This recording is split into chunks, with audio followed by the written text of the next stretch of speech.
What's up, Internet? You're tuned in to episode 135. Nope, that's wrong. What's up, Internet? You're tuned in to episode 134 of the PotsCast, and I did not mess up that number. Welcome back. I'm your host, Pete Bessie, joined as always by my very good friend, Mr. Stephen Radford. Hello. Hello, Steve. You know? Oh my god, look at my glasses right now. They're just like fogging like nobody's business. I think they're fogging up because things are about to fucking heat up this episode, Steve. You know? Oh, yeah? Last week, I talked about it. I was like, you know what? We got to have a slow news week coming. We're going to finally have time to do a mail pod episode. And then Nintendo decided that it was the week to show off a brand new Nintendo Switch. The Nintendo Switch OLED model is here. We're going to be talking all about it in our main topic. It's taken up the whole news this week because while there was some other stuff that happened, this is the main event. There is a debate to be had. There are some questions to be answered, and we're going to just dive into all of it. And because I refuse to not be a man of my word, we are, of course, doing the mail pot this week as well. If you want to write in... You have said that for like the last 3 weeks, but this week I promised everyone, I promised to Sobi on Discord that we would finally answer his email. You're right. So we're doing it. You're right. And to be fair, I said that we would try. We would get to it. I didn't promise. I'm promising you today, all right? You take that to the bank. We're reading your goddamn messages today, all right? And it's going to be a good episode. So before we get into all that, let me tell you where you can find us. Of course, if this is your first time listening, we are the PotsCast, where LootPots.com's weekly video game podcast, where every week Steve and I get together and we talk about what we're playing, we talk about the news, we answer your questions in our mail pot segment, which you can be a part of by writing into me at pete@lootpots.com. Going over to our Discord, where we've got an always growing community of potsheads just like you, having great conversations about gaming, you know, keeping up with all the cool news, helping each other find next-gen consoles, all kinds of good stuff. It's a great little community. We hope you'll come be a part of it. Come chat with us. Come get your thoughts read on the air like these fine folks did, and be a part of what we're doing over here.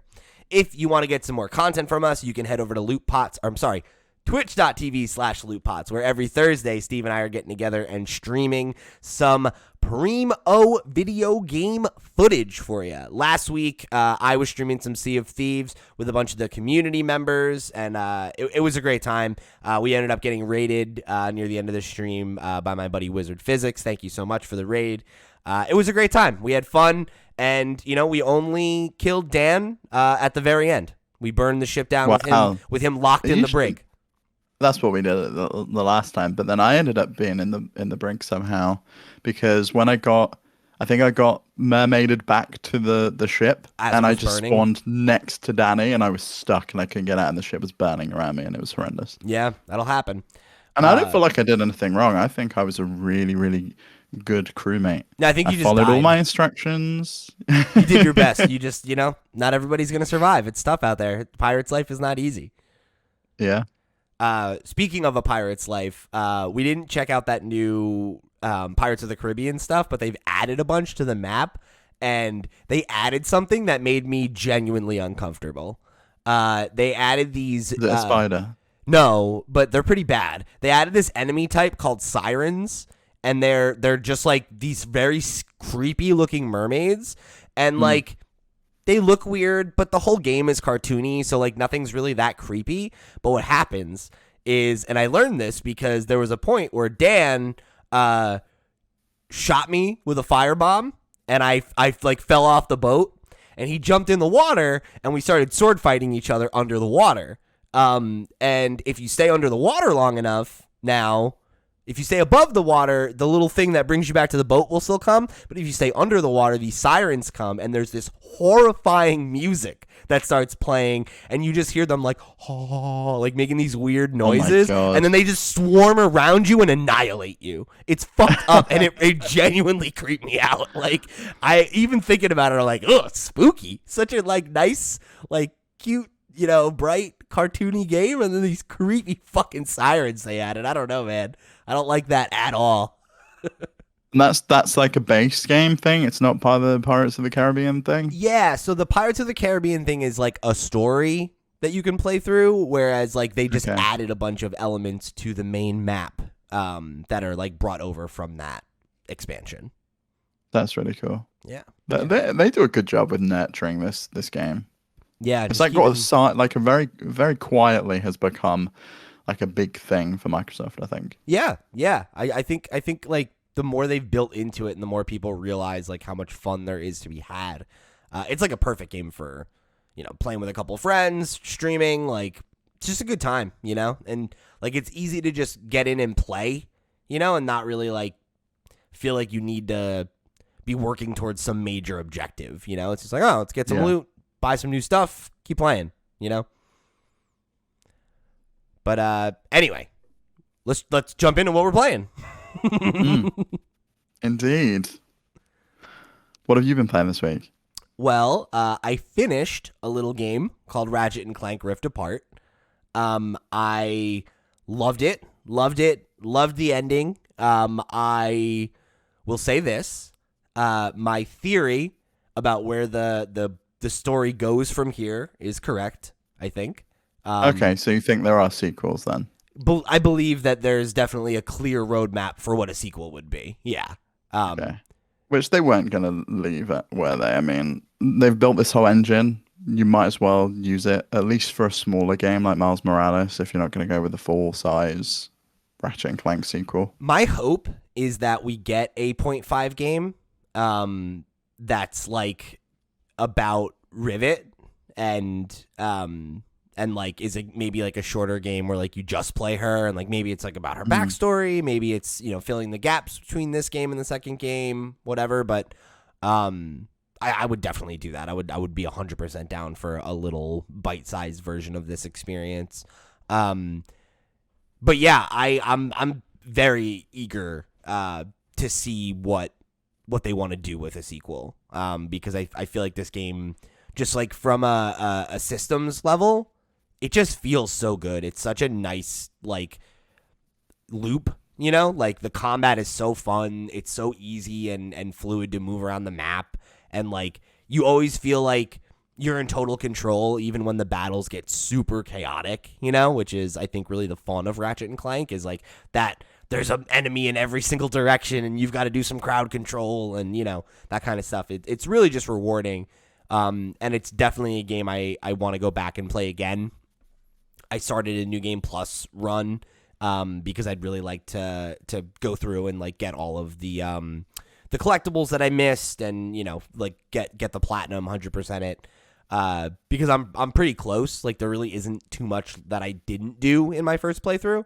So I think just running through on New Game Plus mode with all of the weapons totally maxed out and everything will probably be a pretty easy run and an easy sell for me.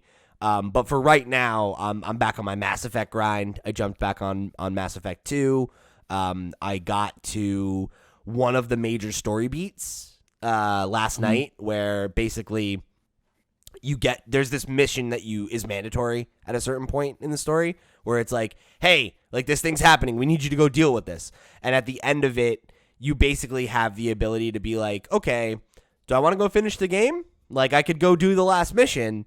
But, like, it's very clear, at least I think it's very clear, that it's like, you're probably not ready, though, right now. Like, you could go do the last mission, but, like, they've told you since the beginning this is a suicide mission if you don't do it right. So, like, are you ready for it, though? It's like that's kind of the tenor that it takes. So, while I'm kind of officially at the halfway point, I still have so much to do. Like, I haven't done... Yeah. Like, I think I've done 3 of my like companions' loyalty missions.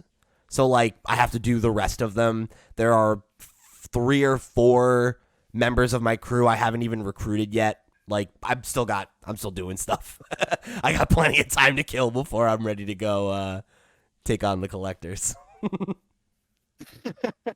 Just doing it at your own pace. I think that's probably the best way to play those kind of games.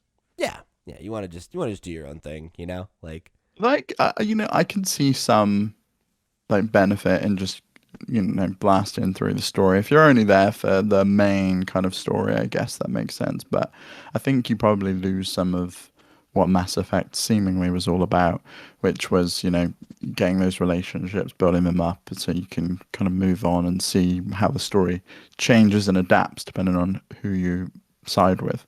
Yeah, that's the thing is, I think if you're not doing those things, you're not really playing the game right, frankly. Like, and not to say that, like, I don't mean that in, like, a gatekeepy way, like, not like, oh, there's a right way and a wrong way to play the game, but it's that, like, you're not letting the game show you everything it has to offer, Like, if you're not going through the trouble of, like, deepening your bonds with the characters that, that follow you through the trilogy, or the ones that, that you get to know and then leave your crew but have an impact on the galaxy after you've met with them, if you're not taking the time to do those things and develop those bonds, like, I don't know, I think your experience will be for the lesser, Mm-hmm. So I think it's worth doing at least the side quests that are relevant to your supporting cast. Those are some of the funnest missions in the game anyway, most fun. Like, some of those are a blast, like I just did the one for Grunt, and, like, there's, like, a really super cool boss fight in it, and, like, it's a great time. So I don't know. I think you definitely do yourself a disservice if you're not interested in exploring some of the side quests and, like, getting to know the world and the races and their planets and all that kind of stuff a little bit better. So how about you? What have you been playing? So I played 3 games this week. I finished off Tell Me Why. Like, roll credits on that. I had a really good time with that game. I really, really enjoyed it. And I do kind of now want to go back and play it. Having reflected on it, I want to go back and play it as a total knob and make the twins hate each other, because at the end of mine, they grew a lot closer, and I want to do the total opposite. I do actually really want to see how the game changes, and if there is, like, an obvious change in the way the story ends, or if it's just a case of the people are just, slightly colder with each other. It's pretty different. Okay. Well, I'm looking forward to seeing that, and I also really hope you replay this, because I do want to do a spoiler cast and just talk about I'll replay it. Yeah, we can replay it and do a game club. Maybe we'll do that, like, next month. This month's a little busy for me, but I think I could fit that in August maybe. And then I've also I was looking for something, and I put it on Twitter, and you responded that there just weren't any. I was looking for something like Tell Me Why on Switch, so because for reasons I've not been home that much this week. I've been out and about dealing with personal shit, so my Switch has been keeping me sane through this week. I've been playing, so I decided, I first of all started with Breath of the Wild. I was like, I'm going to go back into Breath of the Wild. And I was in the middle when I ended my second playthrough of Breath of the Wild on Rivali's, Gale? like, mythical No, that's the thing dungeon. you get. Yeah, that's the thing you get. I was on, like, the flying bird thing. Okay. And I completely forgot what the fuck I was meant to be doing. So I was getting increasingly frustrated that I had absolutely no idea what to do. So I abandoned that, and I went back to Link's Awakening, and I just decided to start again. So I'd only ever got 3 of the instruments when I stopped playing that game. You never even woke up the windfish. I got to the Angula's dungeon, whatever that one's called. And I just stopped playing. I don't know why. I don't know if something else came out, or I go back and listen to, like, October 2019's PotsCast if you want to find out why I fell off that game, because I know we discussed it, and both you and Pixel had absolute disdain for my just abandonment of that game. Yeah. But I've now got. And then you guys never let me forget about the fact that I was like, yeah, I beat this game when I was a kid. You're like, oh yeah, master. Fucking pro gamer over here. I've looked up guides, but this time I seem to just be in the swing of things. Like, I found all the items for that weird, like, swap thing that you do. It's like, get the pineapple and then trade it for this and then trade it for that, and then get some bananas. And did you just pick up where you had left off? No, I started again. Wow. Okay, so you're actually making pretty good progress. Yeah, so I started from scratch. I'm on level 6, which is the face shrine. Okay. Yeah. Yeah. Yeah. So I've got one more key to find after this one, and I don't know what else there is next. But I think it says there's 7 instruments, but there's 8 slots on the circle, so I don't know what that's all about. I forget how that works. But anyway, I just picked up the magnifying glass, so I know I'm gonna have to do something with that. The last Yeah, dungeon you're I did, pretty I got the hook. far. The last dungeon I did, I got the hook shot, which is great fun. And I didn't realize how kind of Metroidvania those dungeons can be, because there's just places you can't get to unless you defeat the boss. They give you the item that you need, or there's like a mini boss, they'll give you the item that you need. And then you go back to the beginning. There's like a warp Yep. point, which I think are new to the remake, the warp points. I think you used to have to, on the Game Boy version, walk all the way back to the beginning of the dungeon and go to the rooms that you couldn't access before because you didn't have like the hook shot, you didn't have the ability to swim or things like that. And I love this game. It's great. I Look at can't get you. over I can't get over the fact that Link's just a scumbag who's just forgotten about the love of his life, Princess Zelda, and it's just like she's like she's like yesterday's news. And how useless he is without anything. Like, he can't swim without flippers. He can't jump without a feather. It's like, what the fuck? Like, who are you? Why can't you do these basic functions of any being? Look, you know what? You'll find out. There's a whole in-universe reason. Well, I've seen like the thing on the wall in the like ancient ruins, and then the owl was like, you have to like, come to your own conclusion as to whether this is true or not. And I'm like, well, it's fairly fucking obvious it's true then, isn't it? And then whilst I was playing that, I had also found a few other things. I picked up Mass Effect this week. Steve! Oh! I can't believe you didn't bring Yeah. this up when I was talking about Mass Effect for fucking 10 Well, minutes. I want to keep it as a surprise. Wow. I'm 2 hours into this, and right now I fucking hate it. Okay. And it's awful. I don't understand why you have told me to play this game right now. It's dreadful. And I'm sure I'm going to change my mind later on, but like, it just throws you in, and it's like, here's this system, here's this system, here's this system, here's this system, and you're like, what the fuck am I meant to be doing? There's like people I've got to level up. There's these items I've got to do. It didn't tell me how to change my fucking weapon, and I was so confused looking at that stupid wheel. I thought, I'm trying to equip the shotgun. Oh wait, no, that's fucking, Sarah's or whatever, or Jessica, whatever her fucking name is. Ashley, that's her name. That's Ashley's shotgun. So I can't use that. Mine's at the bottom. And it's just, the UI is so clunky. And I get that it's from 2008.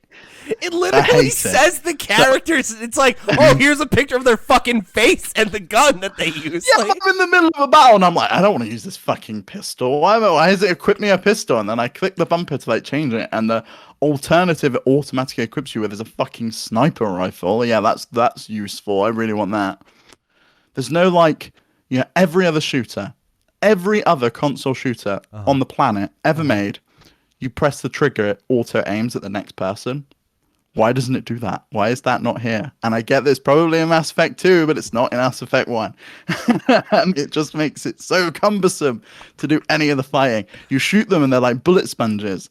You're like, I'm shooting you in the face like 6 times and you're not going down. My friends are shooting you in the face alongside me and you're still standing, and I don't understand how you're still standing. So I'm close to turning this down to like easy mode. Oh yeah, do that. I told you to do that in the beginning. I told you to do that before you even started playing. I said play Mass Effect on easy. Play at least the original on easy, because it's harder. Like, it is more cumbersome. Like, Mass Effect 2 does a lot of what you're talking about for you. Like, I turned on the auto level for the people because I don't care about them, and I've even got it on for me at the moment. But I think eventually I will turn it off for me because I want to choose my skills myself. And you'll get to know them is the thing, like, because you're still like learning like what are the like, because I don't know, at the beginning you don't have any of those abilities either, right? So it's like it's hard to know. Like, no, I've got like overcharge on my assault rifle and like shield boost, and that's the only things I've got. Yeah, I hate that there's no ammo as well. It's like I can only shoot a finite amount of times, and then I've got to wait for the weapon to recharge, which I guess is very much like Destiny. And they changed so that in Mass Effect 2. It becomes ammo based. Okay. Yeah. Yeah, I don't know why I don't like that. And I'm playing as a woman. Everyone in this game keeps calling her sir. I don't know if that's just a thing in this world or if it's just a glitch that it doesn't realize I'm playing as a female and they keep calling her sir. It's so strange. I don't know about that. Yeah, that's weird. So I was talking to Ashley when I got back to the ship, and we were on our way to was it the Covenant? Yeah. So we were on our way to the Covenant, and I was talking to her, and she was like, "I don't know. Oh, thank you so much, sir." Oh, not the Crucible.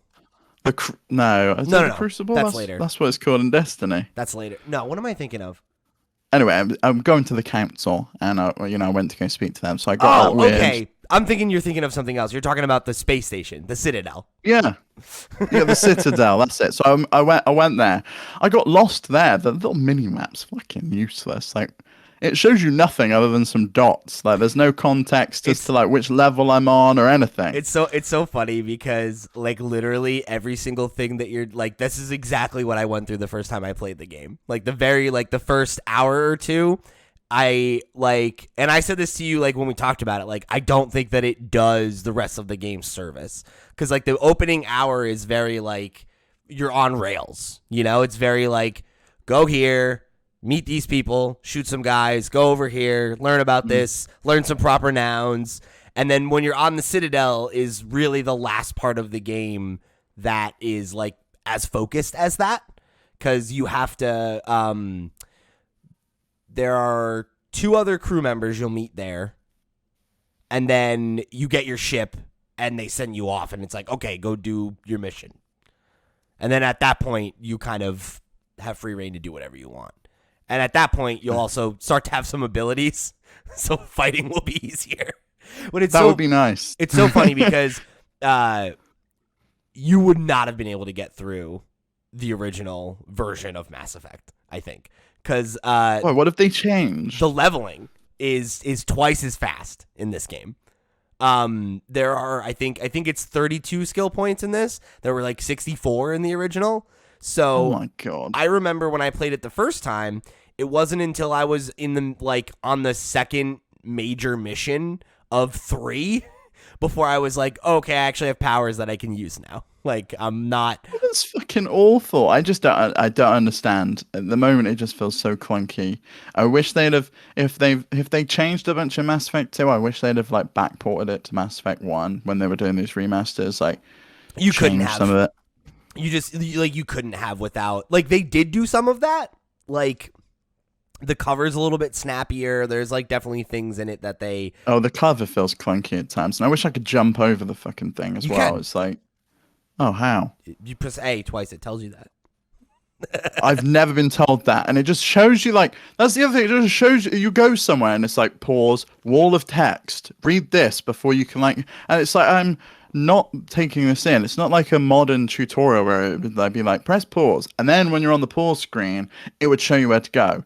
You have to, like, absorb all the information. It's like, press pause, go to the journal, click on this and figure out what you're doing. And then you have to remember all that. Like, where am I going? Da, da, da, da, da. I quite like the, what's it called?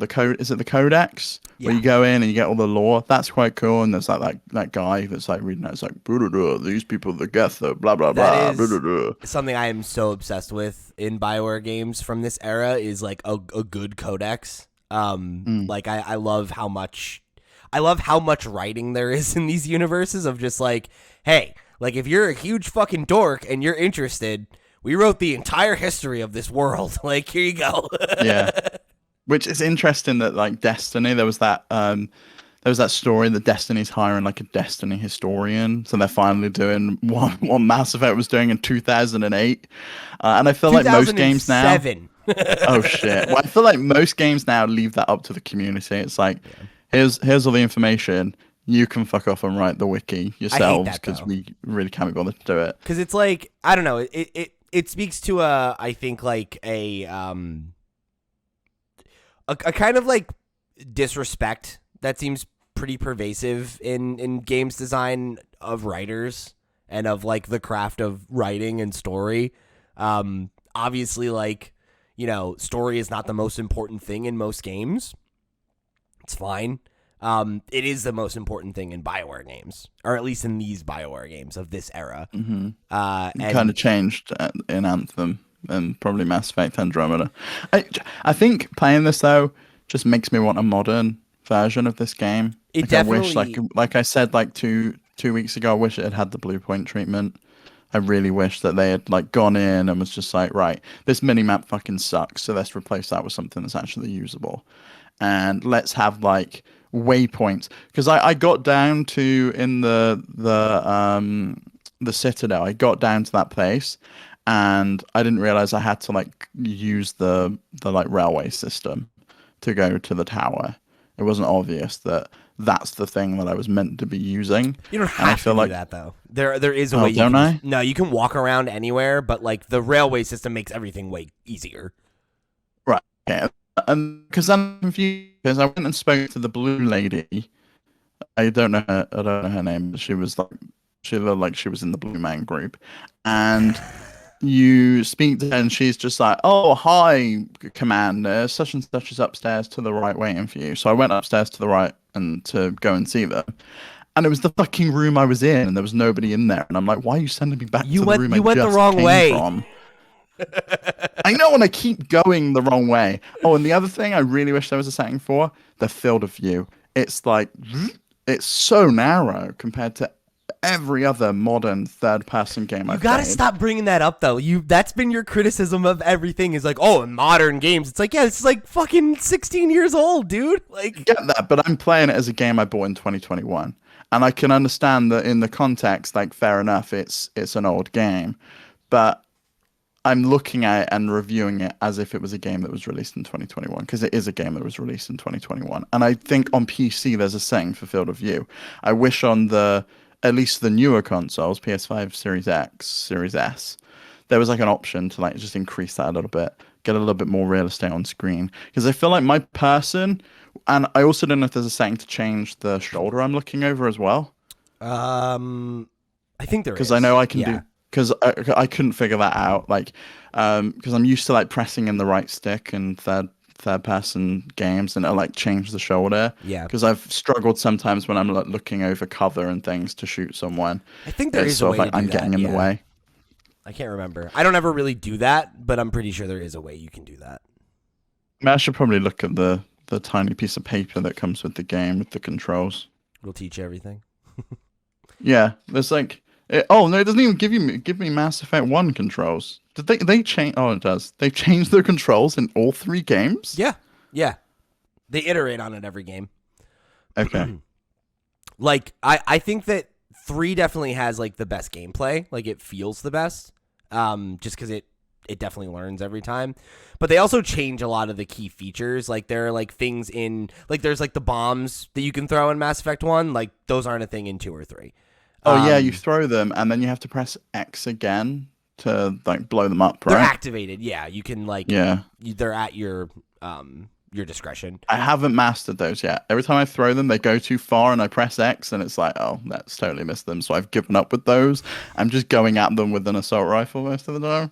I mean, that's not a bad, whatever gets you through, it's fine. Well, until I get my skills, and then I think I'm going to do it. But, looking through these combat controls, there's stuff in Mass Effect 2 that I'm looking forward to. The class power sounds fun. That's one thing I don't think I got to choose at the beginning of the game, was a class. It was just like... Do. Oh, do I? Oh, maybe I skipped over that. Yeah, you picked one. You picked whichever, because... it's either the biotic heavy one. There's the Vanguard, which is like you use biotics, but you also use like a shotgun and a pistol. Then there's like the weapons expert, where you can just use every kind of gun really effectively. There's like a few different options. I missed all of that. I just my mind was just like, right, I can pick male or female, and John or Jane, and this is it. And then it was like, go. So I'm like down. So what I'm getting here, Steve, right, is that you're not paying attention, and then you're getting frustrated when you don't know what to do. So maybe just no, that slow down a creator little at the bit. beginning, that creator at the beginning was like confusing. It's not confusing, Steve. It's literally it is not confusing. It's pick. Do you want to be the guy shepherd or the girl shepherd? What do you look like? What's your class? What's your backstory? It's like literally. Well, I didn't even get a chance to change the look. I must have like sped through that. Yeah, so I'm the dude. Like, woman. there's absolutely a. I look like you. I look like Joanna Dark Dark from Perfect Dark Zero. Okay, that's great. I'm sorry that you don't like the preset character. Like, you are. It's not my fault that you're rushing through the game. Do you know? I probably would have picked the preset anyway because I don't know what any of it means. Like I'm going into the game blind. I don't know what biotic heavy is or weapons this or I probably would have picked the default anyway. It's what I always did in Elder Scrolls games. So it's just like, what's it giving me? Usually the default is pretty even across the board. It's like you can have some of this and you can have some of this. So I'm the default, and I've got no issue with that. I just I've been confused in places as to what I'm meant to be doing, and it's mainly the map and the directions I'm going. And there was one scene where what's his face dies in the field, and it's like the worst acting ever when he dies, and it like takes me out of the cutscene, but the camera's like span round to like look at me. So then I pushed forwards and I ended up walking straight back to where like the ship had dropped us down. And so I'm like, where the fuck am I meant to be going? And I didn't realize that the camera had span round. And so I was just like, no, I've definitely been here. So I ended up right back at where I started. So I had to walk all the way back the other way. It's funny how often that will happen to me in games that are linear versus games that are non-linear. Like, I feel like I don't usually like make that same mistake. Like, I remember that happened to me a lot when I was playing Kingdom Hearts 3, where I would just be like, oh, I turned around at some point. I'm back. I gotta go the other way. Yeah. Yeah, I've definitely had that problem. I don't feel like that is a problem in Mass Effect usually. Like, I feel like it's very like clear because a lot of the places you go are like corridors, right? Like, it's like you're on a ship, you're going down a hallway, right? And then it's like there are rooms, and as long as you are aware of, well, I opened this door, so I got to keep going this way, like it gets easy to keep in the rhythm of it. But I definitely think what you're saying about the Citadel and everything, like that's very much the experience that I was having with the game when I played it the first time, where I was just kind of like getting like turned around on the Citadel and not sure where I was supposed to go and everything. And yeah, you got to just like take the time like to look at the map, and if you're confused as to where you are, just find the closest fast travel point, and then that'll take you to wherever you're trying to go. But it's funny because like when I played Mass Effect the first time, I played through the intro, I got to the Citadel, and I put it down for weeks. I picked it up again, played on the Citadel a little bit longer, and I was like, I don't like this part. Like, I know that everyone says this is the best game ever, and you got to get past the intro, but I'm not liking this intro. Like, I don't like the Citadel. I don't want to be walking around this place anymore. And then I met the two characters I had to meet and got my ship, and then I was like, okay, we're off to the races. And at that point, I was into it. So how many more hours have I got to invest until I get to that point? So I've just been to see the council, and I'm about to walk up to tell them about this fucking poll thing that I found and had a vision as to what's going to happen. Probably like, I would say I don't know, if you like do it right, like if you like, and if you need to like look at a guide or whatever, like get through this part, I think it's probably under an hour. Because there are... Perfect. I'm willing to commit to like 2 to 3 more hours before I go, fuck this game sucks, and maybe skip to Mass Effect 2. But at the moment, you're not allowed to skip. You lost a bet, Steve. You have to commit to this process. If I cannot play these games, I'm genuinely not going to. If this game turns out to be trash, I know I'm never going to finish it. I'll tell you what, if you call this game trash again, we're going to have real problems, Steve. We're going to have a professional problem. Right now, though, I think it's justified because it does feel stupidly linear. I don't feel like I've made any choices or done anything like that. All I've got is like the options to be really, really like submissive and like, oh, I'm so lovely, da, da, da, normal, middle of the road, or I'm a complete fucking prick, and oh, soldiers die. That's just what happens, stuff like that. And one of the options was like, no thanks to you. And I'm thinking, wow, just pin the fucking blame on his teammate if you dying. Want to, that's the thing. You didn't pick that. Why would you do that? I do like that. Like, that's what I was looking for, and that's what I loved about Tell Me Why. So I'm glad that shit like that is in here. That's the thing. Really, that's the whole game, Steve. You gotta. That's what I want to get to that point. You gotta just get past the intro. I'm going to get past the intro. I'm going to get off the Citadel, and then I hope that's where like the game opens up and I can really appreciate it. That's the point. But right now, I just, I wanted to be honest. I wanted to let you know how I feel, and I'm glad that you shared some of those frustrations that I'm experiencing when you first played the game. I didn't want to be a dick about it, but this game, right now, I just haven't had a good time with it, and I'm sure that will change as I play more. You gotta get through this beginning part. I'd tell that to anybody.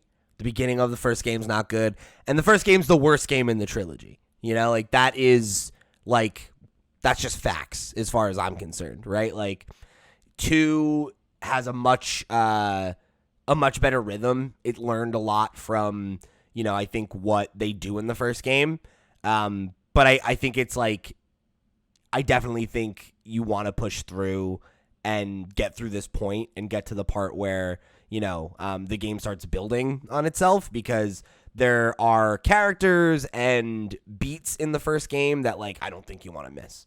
But I think if you get to the point where you're really, like, banging your head against the wall, like, I think just turn it down to easy. Like, you don't need I'm going to turn it down to easy, because the difficulty on this it's not. Like, the difficulty is we make the enemies harder to kill. Their bullet sponges. That seems to be the only scale that they've got in terms of the difficulty that I've seen so far. I'm sure there's probably more to it than that, but it just seems to be. The enemies are more aggressive and stuff like that. The higher you turn it up, and yeah. I think the reason you're having that experience right now is like you're low level. Like I'm probably weak. I've got no skills. My weapons were like level 1 weapons. Yeah. I've got some like level 2, level 3 stuff that I picked up in crates and things. I did like meeting people around the place, like hacking into the doors and stuff. And it told me that it would automatically do it if I had someone on the team that did something. And I'm hoping I can get that skill at some point to automatically hack into things. You can get, if you have somebody on your team that's a tech, they can do that. Okay, because I haven't got that at the moment. I just had all soldiers. So I presume at some point I'll get a tech. Yeah, I mean, right now you haven't met any new companions yet, right? It's just Ashley and. No, I went with some guy. Well, I went with 2 guys. One of them died. We picked up Ashley. She was in like a really nice white suit thing. Right. And you could have been a dick to her as well. It's like you could have been like, you abandoned your team. Yeah, and it's like, wow. Let's be clear. You can be a dick to everyone. If you want to be a dick, you can absolutely be a dick. You just can't do it. I would feel so bad. Like she's there distressed. All of her teammates have been killed. She's the only survivor. And what do you go and turn around and say to her? This is all your fault. You shouldn't have abandoned your team. That's what you fucking get. Yeah. No, I mean, that's the thing. That's why I don't play Renegade. If you play Renegade, you're an asshole. Is that what it is? Yeah, that's what it's called. It's Paragon and Renegade are the 2. I keep getting the like +2 something points for Paragon. is when Paragon and Renegade is the morality system. Yeah. So the Paragon choices are, you're a good guy, you're a nice guy, you're a hero, whatever. You're a problem solver. Whereas the Renegade is like, you're rough and tumble, you're no nonsense, you're a boot through the fucking door, like that's the type of person you are. And the way that I usually play is like, I would say like I'm 95% Paragon, 5% Renegade. Every once in a while, you got to do it. There's a system that they introduced in Mass Effect 2 that I really like, where there's like in the middle of cutscenes, there'll be triggers that pop up, and you can either like sometimes do a Paragon action or like a Renegade action. So like there was an example where I was like talking to somebody who was like brainwashed, right? And then a bunch of people with guns start approaching us, and you can see that they're going to shoot. And the Paragon option that comes up, you can do that, and you like jump in the way and dive on this person and save them, right? And if you don't do that, they get shot. But I had a Renegade option. I like the person. Well, yeah, right? That's the thing. You make that call. And then I had a Renegade option when I was playing last night where this character was talking shit to me, and and the Renegade thing comes up, and if you pull it, you just fucking headbutt him. And it's just like... Oh, I did it. I must have done one of these. So, like, we were in some place, and some guy had his drugs or something, or she gave them to him, and they hadn't kicked in. And so one of the options was, like, I can shut him up for you if you'd like. And I thought she was going to say, I can shut him up for you if you'd like. She didn't. She just punched him in the face and knocked him out. And the woman was like, what did you do that for? Yeah, so that they don't have the trigger options in Mass Effect 1, but yeah, but that's the thing. Like you can pretty much make whatever, you get a pretty good range of options even within that kind of, limited like 1, 2, or 3, like which option are you going to choose, Yeah. But I will be playing more of it this week, and we'll get through. I'm gonna finish off Link's Awakening, though. I really want to get to the end of that, and I kind of feel like I'm getting close to the end, level 6 with the face shrine. But we'll see. Maybe I'm miles away from the end, and I don't know it because it sounds like there's some stuff to do after you wake the windfish up, which I kind of thought was the end of the game. I was just like, oh, I wake the windfish, I fuck off the island, because that's what the owl keeps telling me. That's the real end. Yeah, like, there, like, is some, like, odds and ends kind of junk that you can do, but, like, it's not really... I think once you beat the game, you're going to be done. Yeah, okay. And then once that's done, then it'll be hopefully plain sailing on Mass Effect. The other thing I had to turn off just before we move on to the main topic was the music. It was during that bit where I got lost and we were meant to be racing to this pole thing. I can't remember the name of it. And the music was so drony and repetitive that I just turned the music all the way down. I was like, this is fucking awful. Bye-bye music. I've reset it now. It's back now. I was going to say, I was like, you're killing me, because there's some great fucking music in Mass Effect. Great. I'm enjoying the music, but that one bit was like droning and horrible. It reminded me of when I've watched Macaulay playing GTA 5, and there's these missions in GTA 5, and it's meant to make you rush, and like, it's, it's like, this is a sense of urgency that the music's meant to give you. Yeah. And it's just so droning and repetitive that I hate it in that game as well. It's just something in me that I despise, and I was glad that I could just turn it off for that moment and then turn it back on.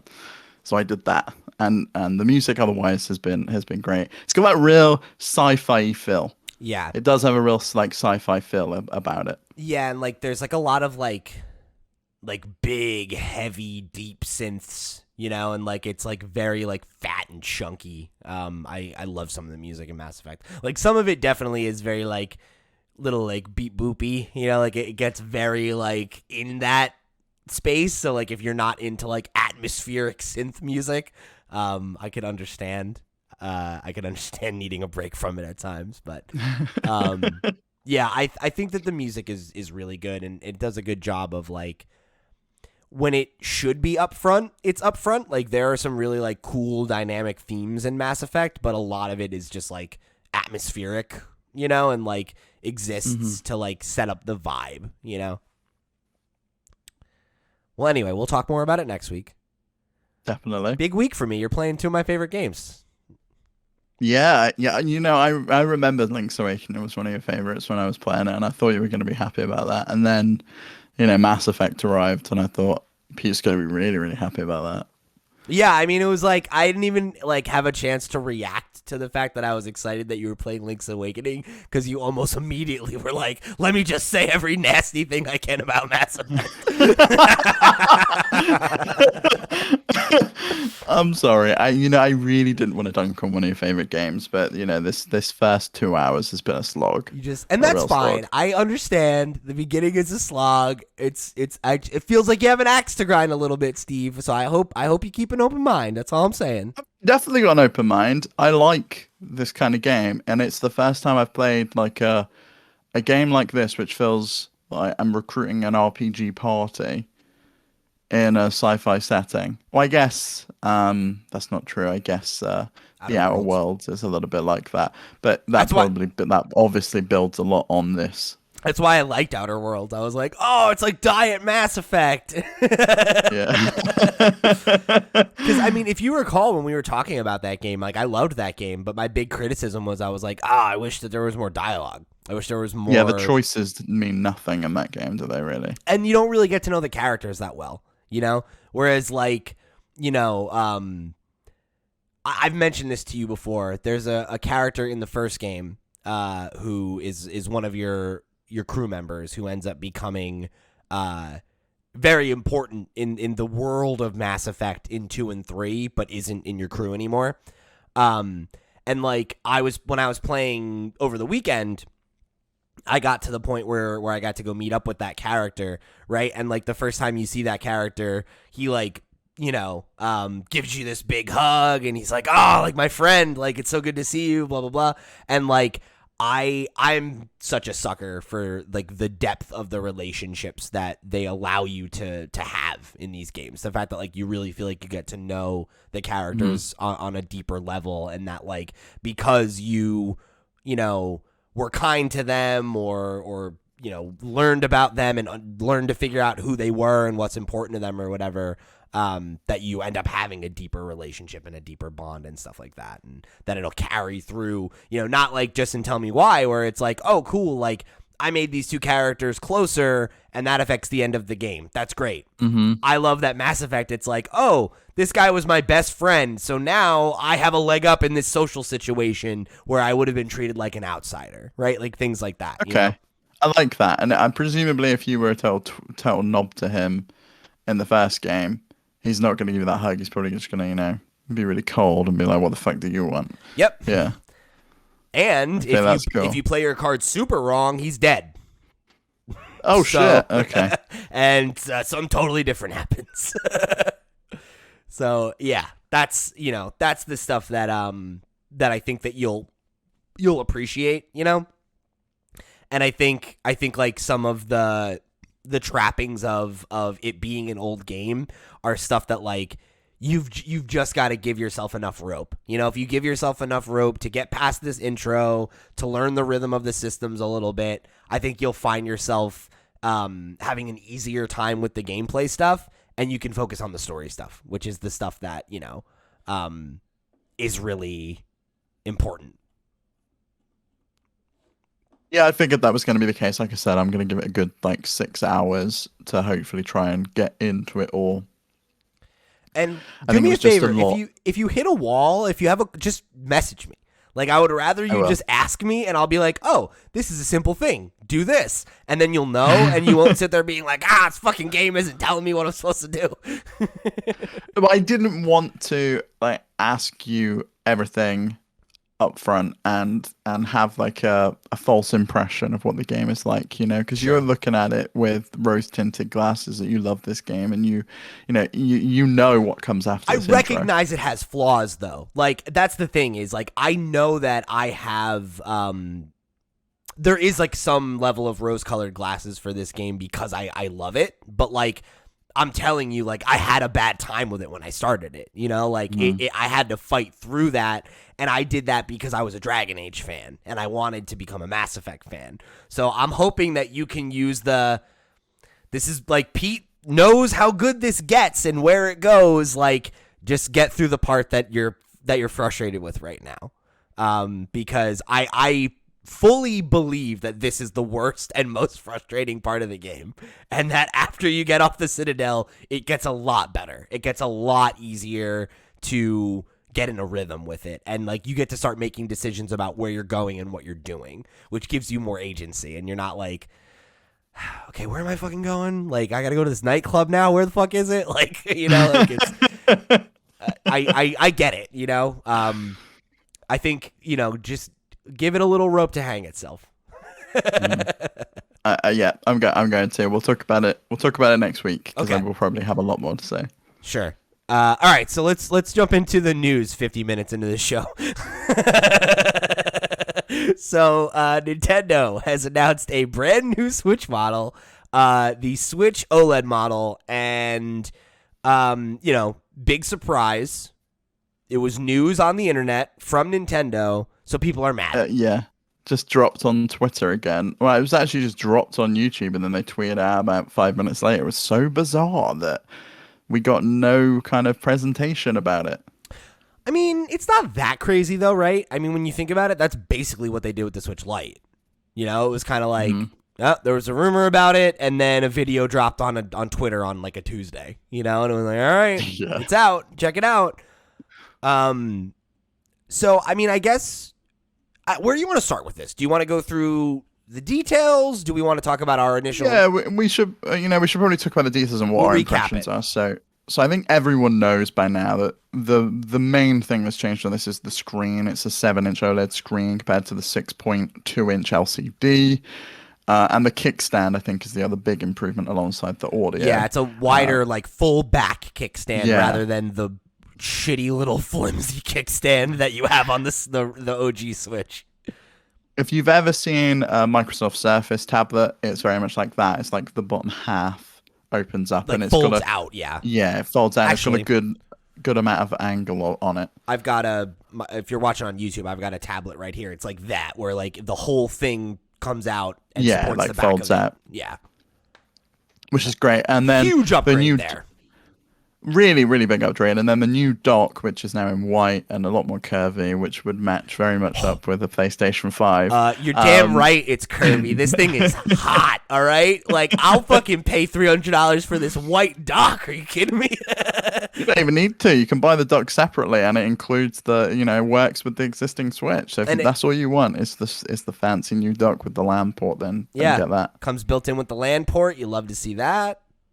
You lose the USB port though. They replaced the USB-A port, which was where I had for a while when I was playing online a lot on my Switch. My USB Bluetooth headphones when I was playing Fortnite a lot on Switch. I had it plugged in there, but that's fine. I can just plug it. You can just plug it into the side instead. I only use that to charge my Pro controller. I have the USB that it came with tucked behind my dock, and if I want to charge my controller, I'll plug it in. But whatever. I'd rather have the USB. With the Switch Pro controller, that's once every 3 months. That thing lasts forever. And you can also use the regular Switch charger to charge it, which is what I just do now. Is because normally I don't want to actually tuck my controller behind the dock because then I don't use it anymore and it just sits there. So I've started getting in the habit of charging it with the Switch charger and leaving it out on the table. And then the final upgrade, it's got 64 gigabytes storage instead of 32 on the original Switch. Pretty good. So where do you feel about this? It's $350 in North America. It's £310 in the UK, and similar price euros or whatever your local currency is. It's basically a direct conversion from the US price. Yeah. So I would say overall I feel positive about this announcement. I think I gotta say I feel I guess I'm of two minds. I'll say personally I'm disappointed. I definitely was one of the people who kind of bought into the Switch Pro rumors, and we talked a lot about. I think we both drank a little bit too much of Bloomberg's Kool-Aid while we were reporting on it. Yeah, which is fine. Everybody guesses the wrong thing sometimes. We bet on the wrong horse in that one. We were wrong. That happens. That's okay.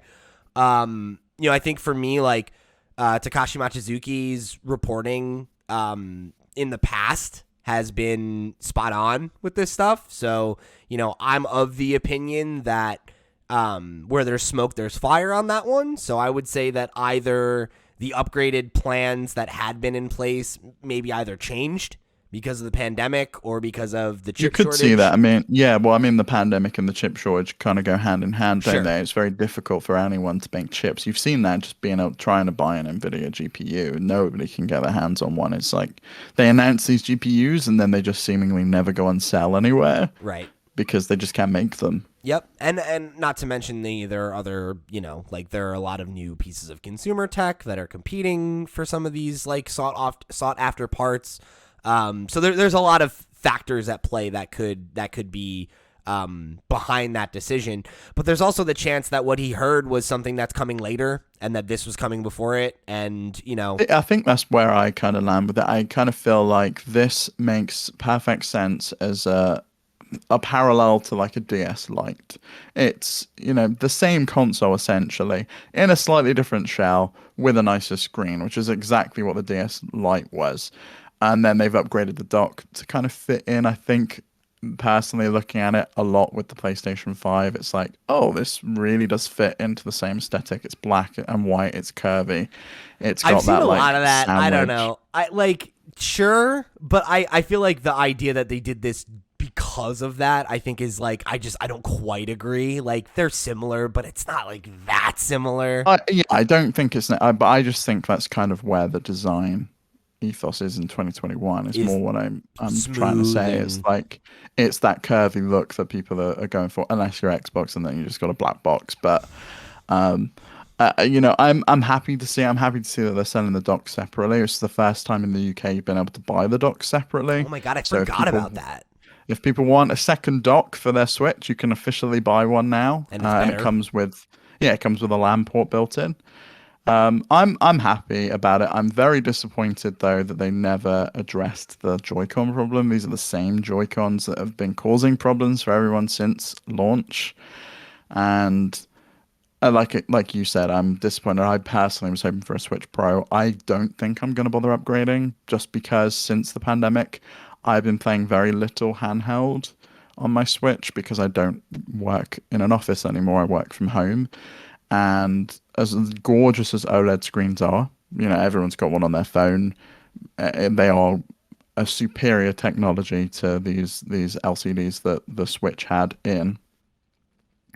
I just don't think it's a big enough upgrade for me to justify spending another £310 on a console, even if I could recuperate some of the cost by selling my existing console, especially when you've got people like Jeff Grubb saying that he still thinks a Pro model with an upgraded CPU and GPU is probably coming in 2022. I think I'm just going to wait out a year and see how I feel about that.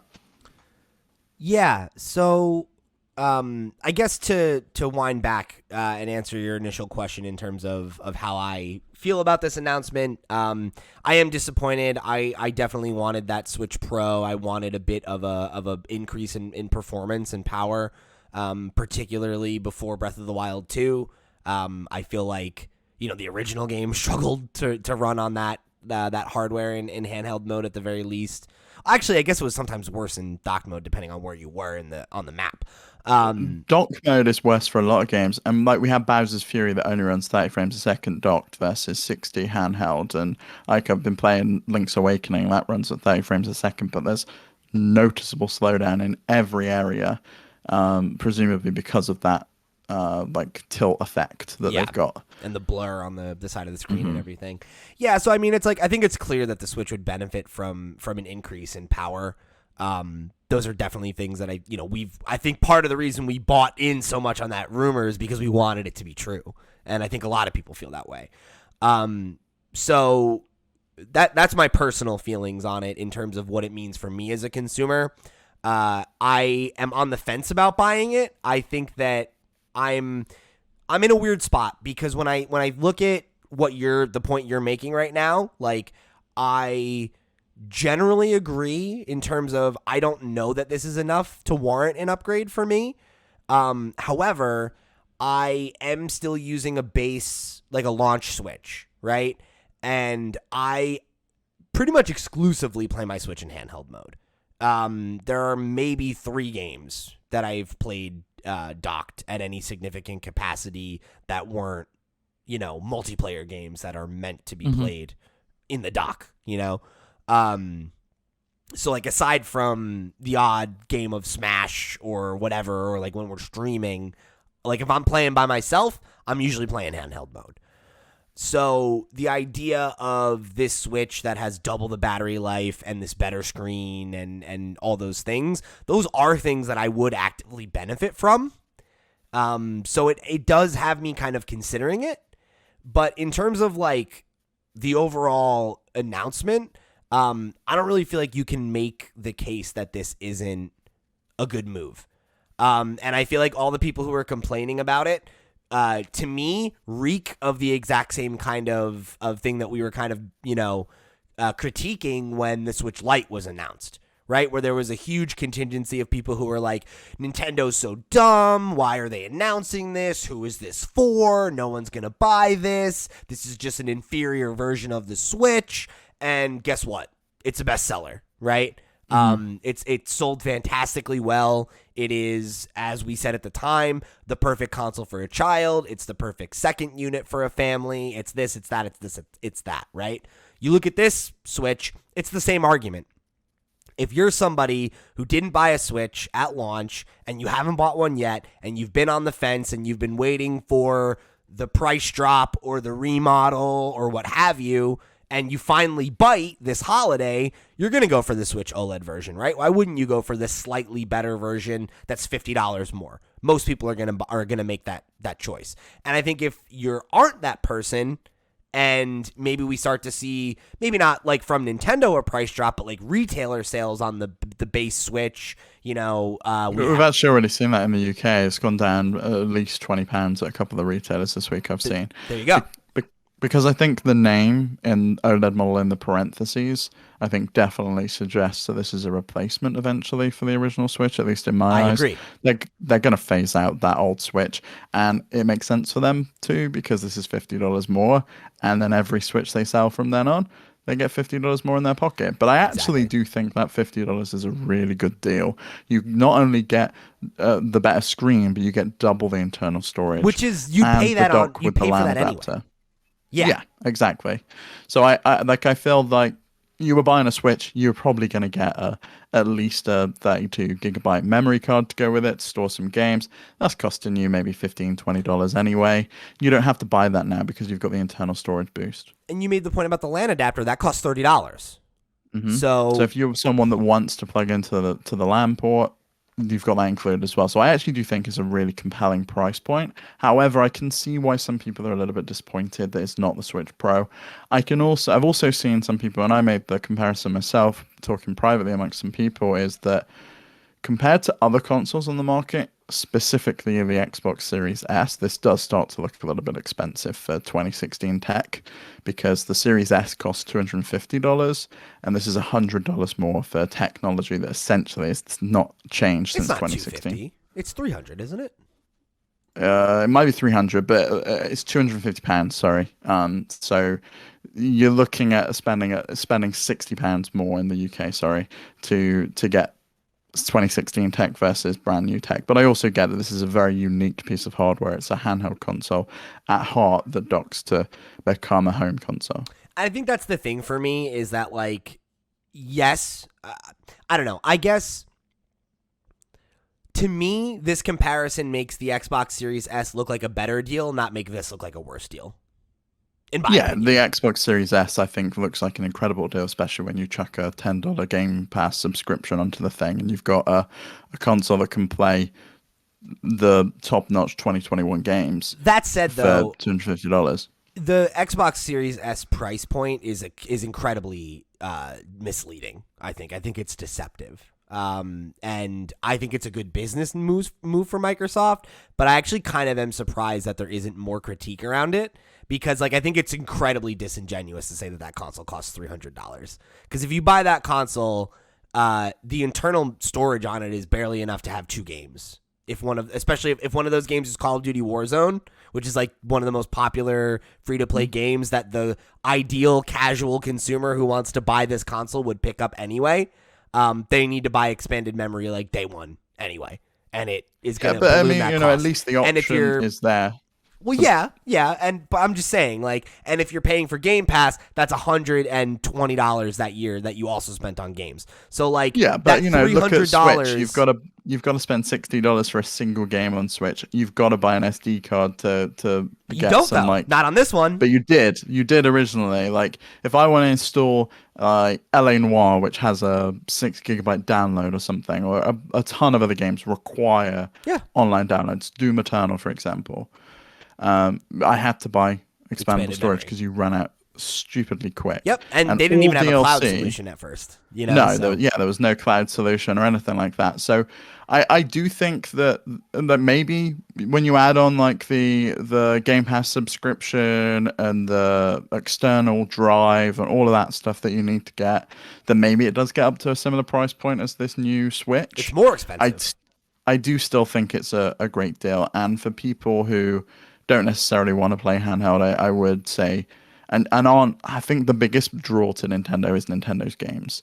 And if you're listening to this podcast, you probably want to play Nintendo's games, and that's the reason you buy a Switch. But if you, for some reason, don't care about Zelda, don't care about Mario, don't care about Metroid, then maybe an Xbox is a better solution for you. That's all I'm saying. Oh, and that's the thing is, I'm not sitting here saying that that's a bad deal or anything like that. I'm just trying to contextualize it in that, like, it's not just $300, right? And I think that the point you just made is the salient one. If you're someone who mostly plays docked, this provides nothing for you, and there's no reason for you to buy it.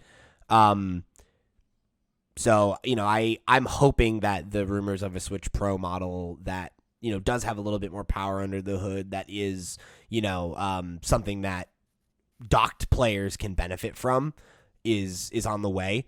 And the belief that it is the primary reason that I am on the fence about buying this. Because if I buy this and then next year there's a new one and I actually want that, I'm going to be pretty annoyed.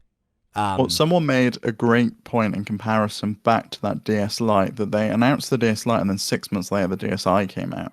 So if they do something like that here, and the same with the 2DS, the 2DS came out, we thought, all right, okay, this is, where they're going with it. They're dropping 3D. No one's really bought into that gimmick. Then the new 3DS XL came out like a year later. So I could very much see. Yeah, exactly. So I could very much see them just riding this wave, and anything they can do to keep this price point high, that's what they're going to do, because they've not once dropped it. Now, really, if this does become the base Switch, it's had a price increase over the last 5 years, and if they can then increase it again with a Switch Pro model, then you better believe they're going to do it, because why wouldn't you from a business perspective? Yep. And the thing that I think a lot of people don't realize is that price cuts come when console sales start to stall, and the Switch's sales have never stalled, which is why it hasn't had a price drop. Because that shows that the market thinks that it's priced appropriately. Which makes no sense why the Wii U never got a price cut. But, that's Nintendo. That was a whole other thing. They were ready to just cut their losses on that son of a bitch. They're like, I think the probably the reason you don't price cut that console is because you don't want people to buy it at that point. You're like, fucking save your money. Like, we got the new freshness is coming in like 6 months, all right? So I don't know. I think this is a great move from Nintendo. I think it's a smart decision, and it's definitely a console that I'm interested in. I guess it's just a matter of, by the time it's actually ready to be picked up, do I feel like, I don't know. Am I ready to pull the trigger at that point, or am I willing to wait another year and see what happens? Because I could always, if they don't announce the new model, I could always get the Switch OLED model later.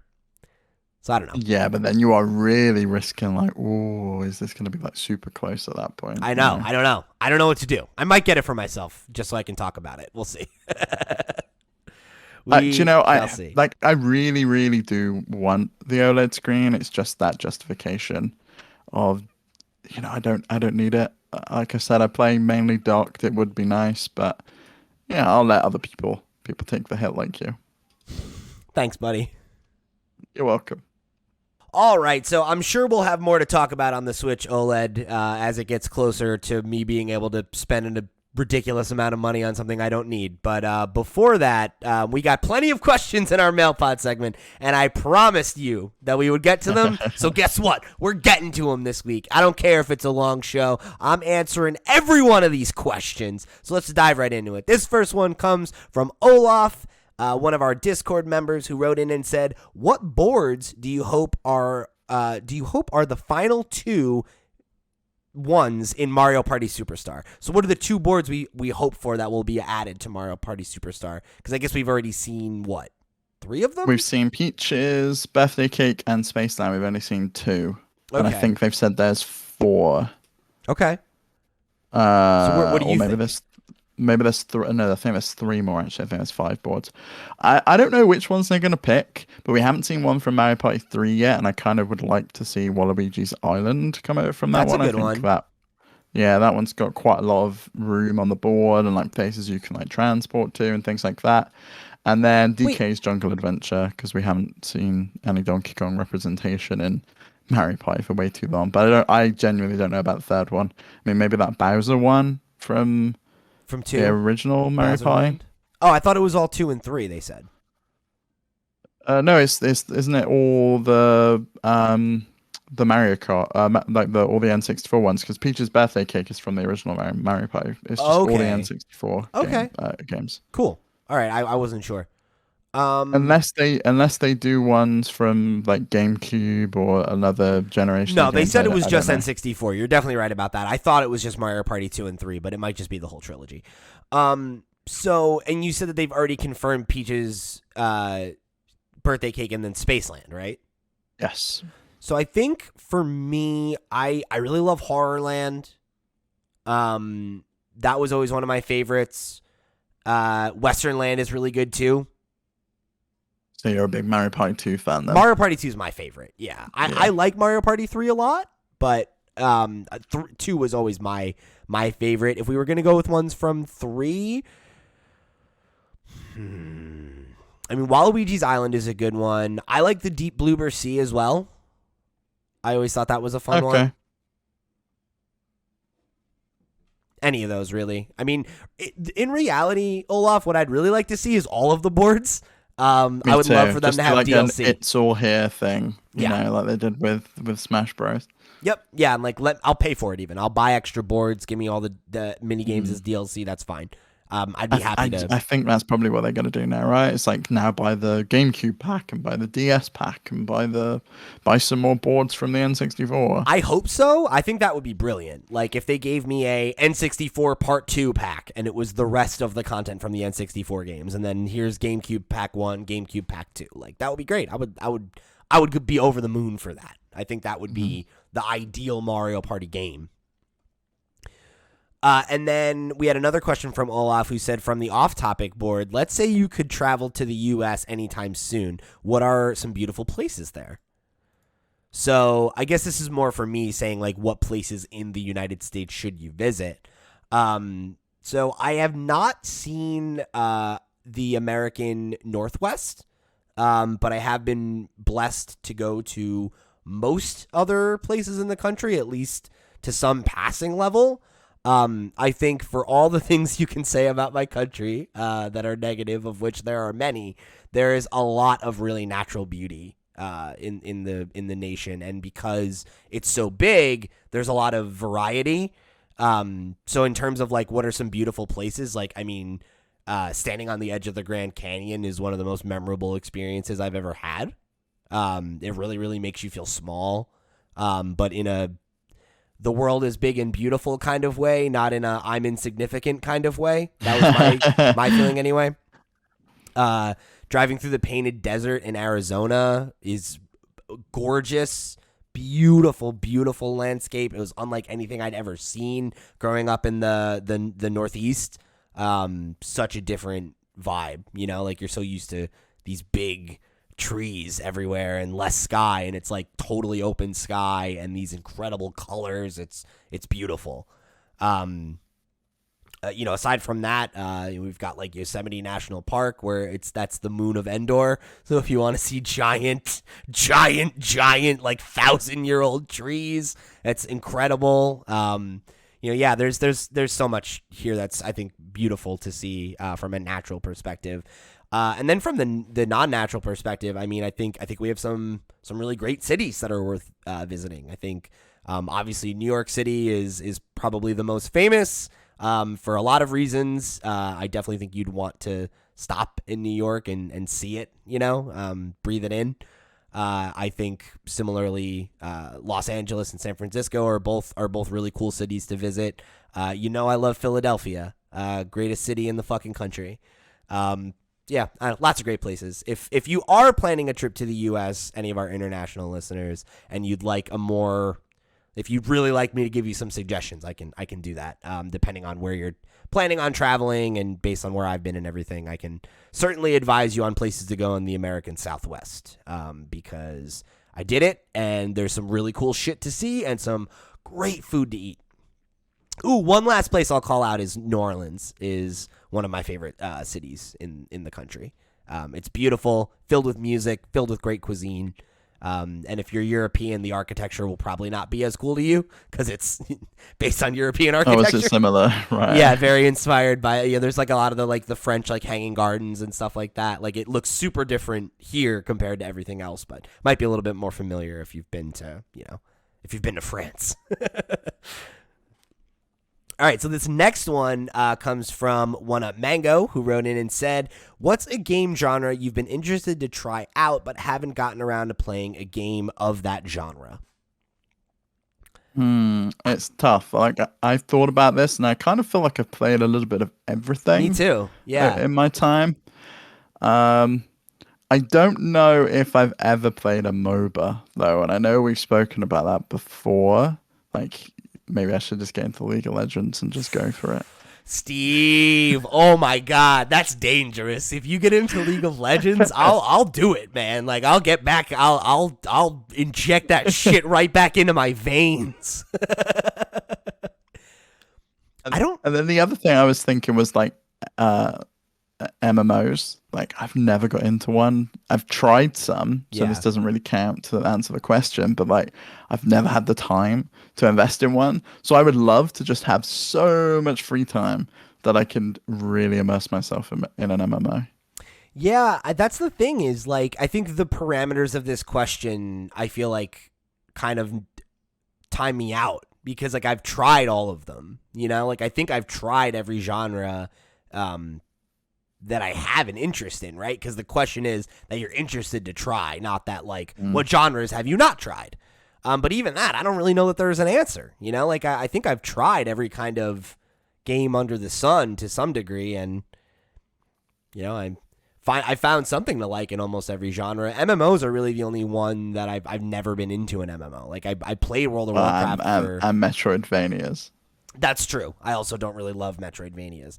But it's interesting, right? Because when you get into the what makes a Metroidvania, right? Like does a Metroidvania have to be 2D? Because if not, then I like Jedi Fallen Order, and that had elements of Metroidvania. That is a Metroidvania. Yeah. So it's not a hard fast rule. Like there are genres I definitely gravitate toward, and some that I don't like as much as others. But yeah, I don't know. I feel like I generally find something to appreciate in every genre to some degree, But MMOs, I've never gotten in on one. I've tried a bunch. Like I played WoW for a couple of years. I've tried the Warhammer one that was going to be the big WoW killer, and then fell off right away. I've played like MapleStory and some of the free more indie type MMOs, and games like that just require too much. Yeah, way too much. Like the dedication. closest I ever got was Destiny. Yeah. And you play with a bunch of friends who are big into it. Next thing you know, you've not played for a few days. And they're miles ahead of you. Like they're gone. That's what happens to me. You can't play with them anymore. Yeah, that's what happens to me with every one of those games I've ever tried. My clique of players gets past me and I'm like, cool, I'm done. I don't have the desire to catch up. And the reality is that you can't, because if they're all playing that way, they're always going to be advancing. And if you're not willing to put in that same amount of time, you're never going to keep up. So it's like, for me, it's that kind of game never speaks to me. That's the easiest way to turn me off to a game is, it's always on. It's a persistent world. There's loot. It's like, no, that's fine. Bye. So this is a very interesting question. This one comes from that Doc guy over on the Discord, who wrote in and said, "What do you consider the golden age of video gaming as a whole, and why?" So I've had this debate about movies and TV, and I've never had it about video games. But the conclusion I always come to is the golden age is always now. You look back on things with nostalgia. And nostalgia clouds your vision often, and you go back and you play some of those games and they're not as good as you remember, or you watch some of those TV shows and like 30 Rock and how they're really problematic and you can't appreciate or enjoy them anymore. Sorry, Thanks, bud. And so I kind of feel that now is the golden age of video games, and especially when you consider like how far technology's come, how accessible games are now to everyone. It's not just a restrictive, niche medium that only certain people who are really into tech are into. It is the biggest form of entertainment on the planet and the biggest entertainment industry. And I think that's awesome. And with things like Game Pass, anyone can access it for a relatively low cost. We're about to go into an era of cloud streaming accessibility for people. And I just really like that. And when you think about the games, there is something for everyone now. Yeah. It's not like, say, on the SNES, like if you didn't really like platformers or adventure games, maybe there's not a lot for you to play there. Whereas now, if you don't like platformers or adventure games, there's tons of other things you can play. And I really like that. So I think that's a strong argument. I think I'm going to get a little bit like weird about it because like I think you can argue that we are in a golden age of video games right now. I think that's safe to say. But I think if you want to get like really nerdy about this question, right? Like the term golden age is usually applied to specific times in a so okay, the historical context of golden age, right, is like the gold age of Greece. As a metaphor, when it's applied to like art forms or mediums or whatever, and here's the definition. This is pulling from the Wikipedia page. It says it's often ascribed to the years immediately following some technological innovation. During this time, writers and artists ply their skills in this new medium. There are golden ages of all these different things. During such a nascent phase, the technology allows new ideas to be expressed as new art forms flower quickly into new areas. So to me, I would argue the golden age, if there is such a thing, of video games has definitely already happened. Because generally the way that you would, because like to borrow from something else I know a good amount about, right? Comic books. The golden age of comic books is looked at as like the 30s and 40s. And it was when the concept of the American superhero and, the kind of distribution channels of American comics and all the things that, are in some shape or form still exist today, were all born at that period. And then there's the Silver Age, which is when like Marvel came on the scene and Spider-Man came on the scene and Fantastic Four came on, and new types of stories in that genre were told and it evolved in a different way. And so to me, if you really want to boil down like what is the golden age of video games, I would argue it's probably the NES. And it's probably that period of you're coming out of, the golden age of arcades has already come and gone. The video game bubble bursts, and then Nintendo comes out and revitalizes the home console, and is the first, not the first, but the first widely successful of its type of this kind of console, right? Of, okay, this is a console from Nintendo, who is still one of the major players today. We're pretty much all of the other major players from that previous period, that kind of proto period, the pre-golden age of games, are all dead and gone, right? With rare exception. Well, Atari, ColecoVision. All of them, right? They all fell away. In the UK, we had Sinclair. Yeah, and those were all important players. They were all proto, golden age stuff, though. That's the pre-real golden age stuff in my mind. That's the foundational work of, hey, this video game thing, what's going on with this, right? It was in the NES era, and maybe you could argue that extends into the Super Nintendo, Sega Genesis era, that, the 80s really. I think that's the golden age because that's when we kind of developed the rhythm of how games are still made and produced, right? You have a console holder who makes their exclusive games that, push the platform. You have licenses going out to all these other, third-party developers who are creating, pieces of software for this specific, hardware system. And you saw a huge expansion of genres from the NES to the Super Nintendo, right? That was when we saw the development of, the RPG. The platformer became what it is with Mario, right? Like we had, the expansion, and again, not the development, but the really, I think the coalescing of a lot of like sports titles, like you started to see a lot of the genres that we think of today have their first ever entry at that point, and start seeing this explosion of new creators, new genres, new ways to explore the art form.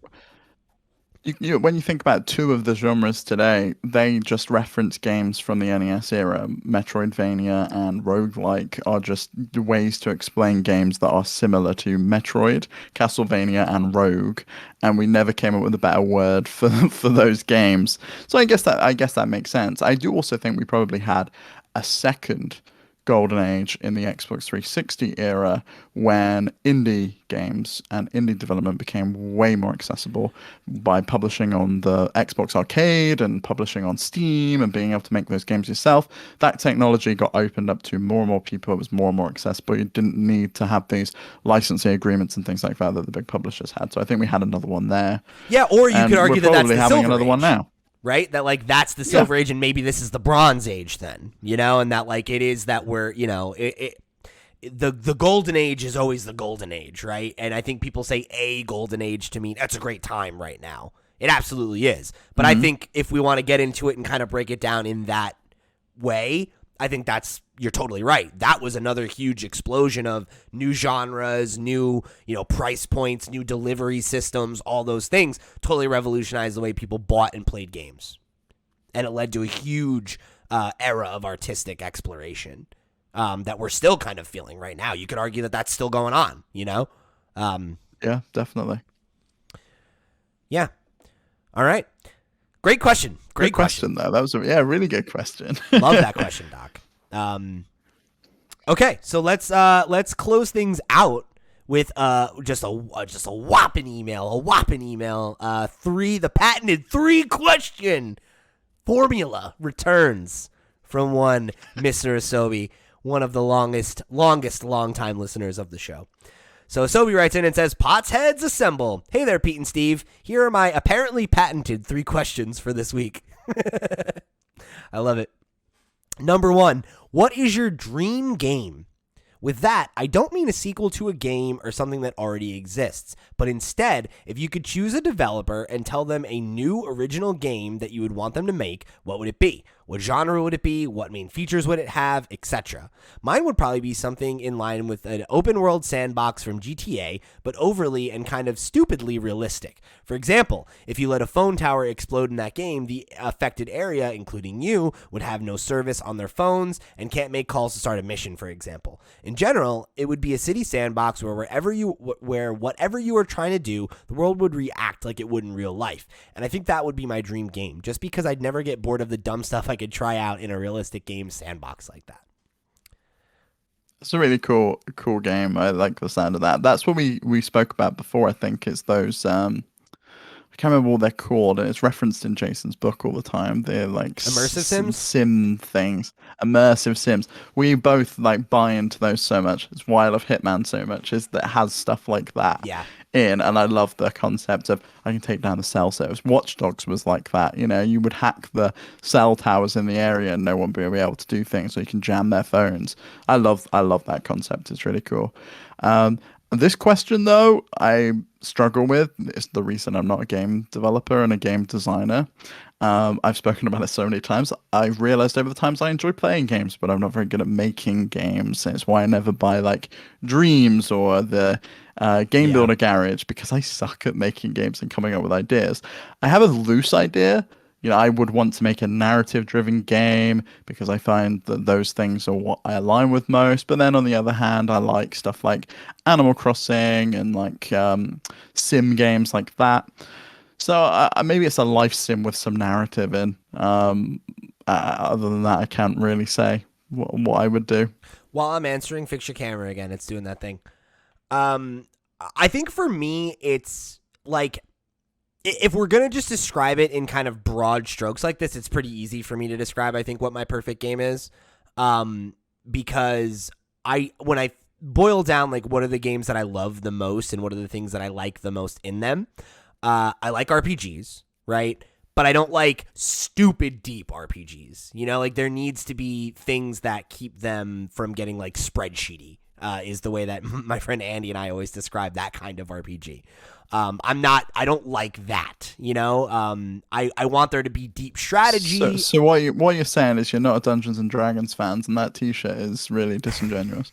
No, see, that's the thing though. I love Dungeons and Dragons, but the spreadsheety part is what the fucking Dungeon Master does. I like the telling the story and making choices. And that's the big thing for me, is at the end of the day, the thing that will most make me fall in love with a video game is the ability to make choices and feel like those choices matter, right? I think at the core for me of gaming is Dungeons and Dragons. That's what I want, is a real life Dungeons and Dragons experience, and not necessarily having to be set in a fantasy world, but I want a world where I get to role play a character who feels as authentic to the kind of character I want to be as possible. So, like, what the Outer Worlds did, I loved. That your character is not voiced, so you have more dialogue options, and that what options you have to tackle a problem come from how you've built and grown your character and your companions. So that's where the immersive sim element comes in for me, where I want to be able to be whatever character I want. I want to be able to choose the skills that I have, and I want the skills I have to affect the way that I interact with the world.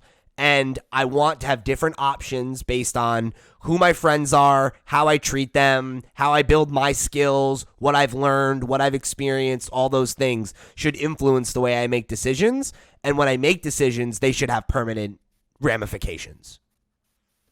So Mass Effect or Disco Elysium is what you want to make. Yeah, but I want to grow on that is the thing. Yeah. Like I want something with the depth of narrative and choice. I should say I want something with the depth of narrative of Mass Effect, of like a 50-plus hour AAA game that you hopefully play over a trilogy, right? That is ideal, I think, as a framing device. I want the level of character development and choice that's provided to you in a Disco Elysium or in a Outer Worlds, you know, that is more pen and paper, that doesn't maybe need to have a voiced character, or if you do voice the character, you know, spend the fucking money and give me 10 options every time instead of 3. Like, I want that, you know, and I'd rather have no voice and have more dialogue options than feel like I'm limited in that way. I never want a voice in an RPG. If I'm playing a protagonist and I'm being that character, I want to read it, and I want the choice I make, the text, I want it to make it seem like that choice, let me start again. I want that choice that's written on the screen it actually to be that kind of exactly. Yeah, not like I say something and then they say something different. Like in my mind, it's got to match what the text says. Yeah, and I want a companion system. I want something that has the level of depth of the social systems that you see in like a Mass Effect or a Dragon Age and Persona 5, but like less binary. Because I don't like that about Persona 5 social system. As much as I love the social element of that game, I don't like how it's very like spend time with this character and you binarily and like you can say the wrong things and not advance your relationship the way you want to, but it's basically like you're friends or you're not, right? Whereas something I really liked in Dragon Age 2 was they had a system where you were either friends or rivals. So it would be like you could have a positive relationship with someone that deepens, or you could have a contentious relationship with someone that deepens where like we're not friends but we respect each other, you know, and we work together, and like those have different vibes and they play out different ways, and I want that level of depth to my relationships. And I also want the characters that I travel with to have relationships with each other, because that is something that always bothers me in a game where like, oh, we went on this whole mission together and we know each other, and you know, like I like in Mass Effect 1, right? I went on missions with the same 2 characters throughout the entire game. And when I get to my friend in Mass Effect 2, who I was talking about earlier, who's excited to see me, he should be excited to see our other friend too, because he knows that character, right? And the game should remember that they know each other and that they have a bond now, right? Like, I want that level of depth to not just the world and my ability to make choices, but the characters who follow me. You know, like, I want to see us start taking advantage of the technology that we have to not make worlds bigger, but to make them more realized and more intimate. And, like, to have that immersive sim kind of mentality to a full open world. You know, like, that's really what I want, you know? Yeah, I mean, I love that kind of game too. I'm like I said, I'm hoping that Mass Effect becomes that for me as well. But we'll see. Crossed. All right, number 2, what is your relationship with smartphones? Do you use whatever you get your hands on, or do you pick specific phones, maybe even high-end phones for some of the features that they have? Might be a bit of a random question, but I've recently gotten a Galaxy S21 Ultra because of its camera features, so I'm wondering if you guys care about that side of tech at all.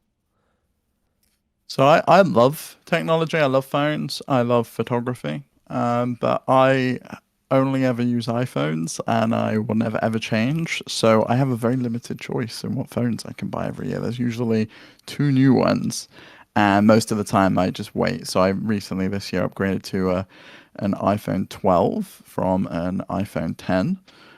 So I had that iPhone for like 4 years. So I don't upgrade frequently. I upgrade when my phone is like on its last legs and the battery's dying and I've scratched the screen and I need a new one. I don't really care that much. I don't feel like the advancements in technology on phones are enough each year on year to compel me to buy something new.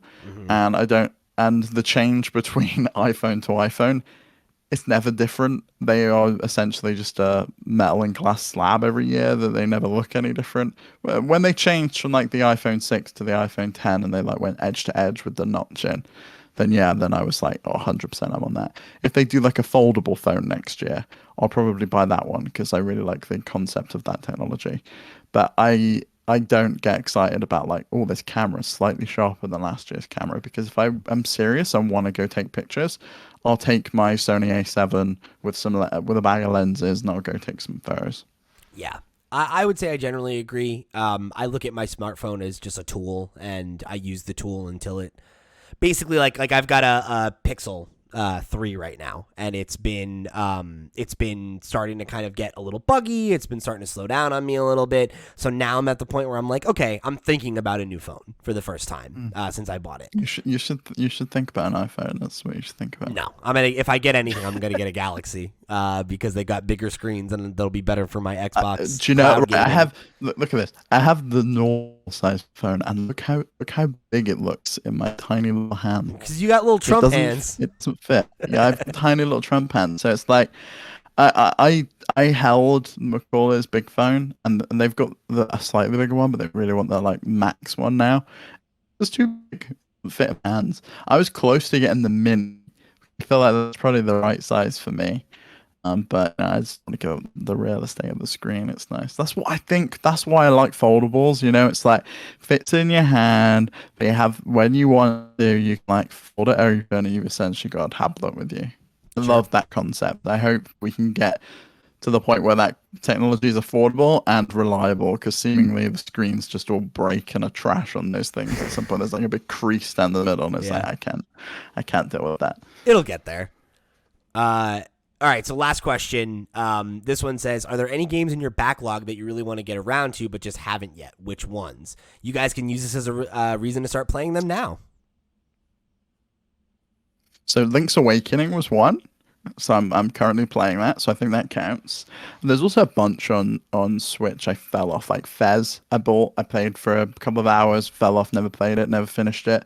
And there's a bunch of gaps that we've spoken about before in like gaming history that I should go back and fix. Mass Effect was one of them. I've never played a Dragon Age game.